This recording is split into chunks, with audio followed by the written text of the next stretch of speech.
VSN அகாடமியின் October 2025க்கான current affairs 276வது கொஸ்டின். 8வது ஊதிய குழு யாருடைய தலைமையில் அமைக்கப்பட்டுள்ளது? ரஞ்சனா பிரகாஷ் தேசாய். இவர் உச்ச நீதிமன்ற ஓய்வு பெற்ற நீதிபதி ஆவார். இந்த ஊதிய குழு மத்திய அரசு ஊழியர்களின் ஊதிய உயர்வுக்காக அமைக்கப்பட்டுள்ளது. அதாவது ஜனவரி 1, 2026 முதல் நடைமுறைப்படுத்தப்பட வாய்ப்புள்ளது. நெக்ஸ்ட், தேசிய அறிவியல் விருதுகள் எத்தனை அறிவியல் தொடர்பான துறைகளுக்கு வழங்கப்படுகின்றன? 13 துறைகள். அதாவது 13 துறைகளில் 4 வகையான ராஷ்டிரிய விஞ்ஞான் புரஸ்கார் விருதுகள் வழங்கப்படுகின்றன. விஞ்ஞான் ஸ்ரீ விருதுக்கு தேர்வாகி உள்ள தமிழகத்தைச் சேர்ந்த உயிரியல் விஞ்ஞானி K Thangaraju.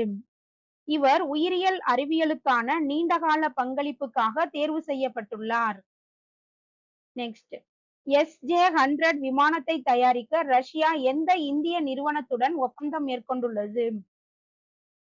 HAL, Hindustan aeronautic limited. Next, Rafale போர் விமானத்தை எந்த நிறுவனம் தயாரிக்கிறது? Dassault aviation. ரஃபேல் போர் விமானம் இந்திய விமானப்படையில் கடந்த 2020 செப்டம்பரில் இணைக்கப்பட்டது. நெக்ஸ்ட், தேசிய பல்லுயிர் ஆணையம் எந்த ஆண்டு நிறுவப்பட்டது? 2003.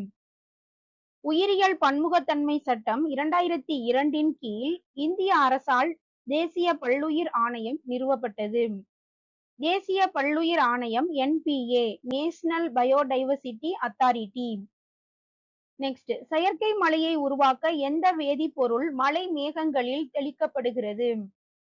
சில்வர் அயோடைட், பொட்டாசியம் அயோடைட் மற்றும் சோடியம் குளோரைடு. அதாவது அதிகரித்து வரும் காற்று மாசு பிரச்சனையை குறைக்க செயற்கை மழையை பொழிய செய்வதற்கான சோதனை டில்லியில் நடைபெற்றது.